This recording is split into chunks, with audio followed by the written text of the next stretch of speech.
Lalu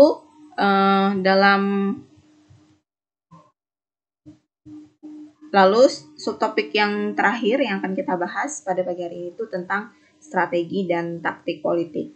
Jadi untuk seseorang terus bertahan dalam suatu kekuasaannya tersebut, maka dia harus memiliki strategi atau taktik politik untuk dia tetap bertahan. Riset yang tersedia menunjukkan bahwa politik itu muncul dalam organisasi dan sebagian orang sangat ahli dalam perilaku politik. Di mana perilaku tersebut diantaranya yang pertama adalah permainan pemberontakan, yang kedua adalah permainan membalas pemberontakan, yang ketiga adalah permainan sogokan, yang keempat adalah permainan pembentukan koalisi, yang kelima adalah permainan lini lawan staf, dan yang keenam adalah meniupkan opini. Jadi, ada pun beberapa strategi atau taktik politik dari suatu orang ingin untuk tetap bertahan menjadi seorang yang berkuasa dalam suatu organisasi, maka dia harus dapat melakukan permainan-permainan ini. Di mana permainan pertama adalah permainan pemberontakan. Jadi dia dengan sengaja membuat suatu pemberontakan dalam suatu organisasi tersebut agar dirinya tetap bisa bertahan. Lalu setelah adanya pemberontakan atau adanya isu-isu dalam suatu organisasi tersebut, maka akan ada pembalasan dari pemberontakan tersebut. Jadi dalam hal ini dia akan membuat suatu strategi, yaitu bagaimana dirinya itu membalas pemberontakan tersebut. Jadi orang-orang yang berada dalam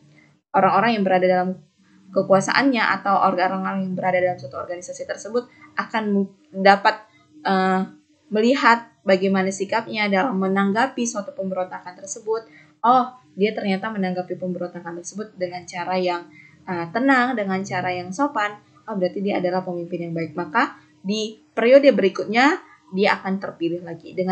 Dengan adanya kesengajaan tersebut, maka itu adalah taktik politik dia untuk tetap bertahan di dalam suatu organisasi atau suatu kekuasaan di organisasi tersebut. Lalu permainan yang ketiga adalah permainan sogokan, yaitu dia memainkan sogokan untuk orang-orang memilih dia dengan adanya sogokan. Misalnya sogokannya tersebut adalah bisa berupa uang atau bisa berupa jika nanti aku menjadi penguasa, tetap menjadi penguasa, maka aku akan memberikan imbalan ini kepadamu. Dan itu juga merupakan suatu taktik atau strategi seseorang untuk tetap bertahan dalam suatu kekuasaan. Lalu yang keempat adalah permainan pembentukan koalisi. Jadi dia membentuk suatu koalisi di mana koalisi ini adalah orang-orang yang mendukung dirinya untuk tetap bertahan di dalam suatu organisasi. Lalu yang kelima adalah permainan lini lawan staf. Yang keenam adalah meniupkan opini. Jadi keenam ini adalah taktik dan strategi seseorang untuk tetap bertahan di dalam suatu organisasi. Di mana penjelasan dari keenam itu dapat kita lihat dari poin-poin ini. Yang pertama adalah permainan pemberontakan, di mana permainan ini dimainkan untuk melawan wewenang. Sebagai contoh, seorang manual sebuah pabrik diinstruksikan untuk menegur seseorang karyawan yang melanggar kebijaksanaan perusahaan. Jadi ini adalah penjelasan dari permainan pemberontakan. Yang kedua adalah permainan melawan pemberontakan, yaitu sering seseorang yang berwenang akan melawan kembali jika dihadapkan dengan pemberontakan. Atasan mandor mungkin harus memantau secara hati-hati apakah kebijaksanaan yang menyangkut teguran tadi dilaksanakan secara hati-hati. Lalu yang ketiga adalah permainan sogokan, yaitu suatu permainan yang agak langsung di mana seseorang mengikatkan dirinya terhadap seseorang yang berkuasa. Yang keempat adalah permainan pembentukan koalisi, yaitu suatu subunit seperti Departemen Personalia atau Departemen Manajemen SDM mungkin dapat meningkatkan kekuasaannya dengan pembentukan suatu aliansi atau koalisi dengan sub-subunit lain. Jika koalisi semacam ini terbentuk di dalam organisasi, maka terdapat suatu penekanan atas tujuan dan kepentingan bersama.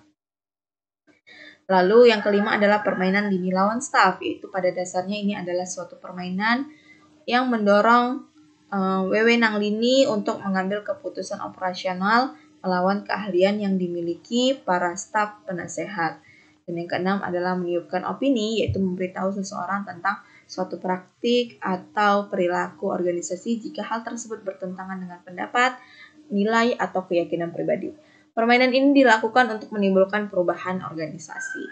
Jadi, keenam ini adalah strategi dan taktik dari seseorang untuk tetap bertahan menjadi seorang penguasa di suatu organisasi tersebut.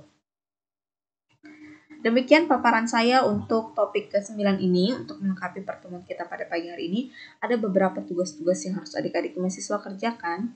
Yang pertama, jelaskan basis kekuasaan menurut Franz dan Raven. Yang kedua, bagaimana cara menanggulangi ketidakpastian. Dan yang ketiga, jelaskan strategi dan taktik politik. Seperti biasa, ketiga tugas ini adik-adik mahasiswa kerjakan di buku tugas kalian. Lalu kalian scan terlebih dahulu tugas kalian tersebut. Lalu hasil scan itu kalian buatlah dalam satu format, yaitu format PDF, dan format PDF itulah nantinya yang akan kalian kirimkan ke GC kalian masing-masing. Sebelum saya mengakhiri video ini, saya ingin mengingatkan kembali kepada adik-adik mahasiswa, manakala ada adik-adik mahasiswa yang belum subscribe akun YouTube kakak, maka kakak meminta kepada adik-adik mahasiswa untuk segera subscribe-nya, karena subscribe itu sifatnya gratis dan kalian tidak mengalami kerugian apapun jika kalian mensubscribe-nya. Dan bagi adik-adik mahasiswa yang sudah mensubscribe-nya, kakak ucapkan terima kasih. Dan kakak akhiri video ini dengan ucapan selamat pagi dan selamat beraktivitas untuk kita semua. Dan sampai bertemu di pertemuan berikutnya. Terima kasih.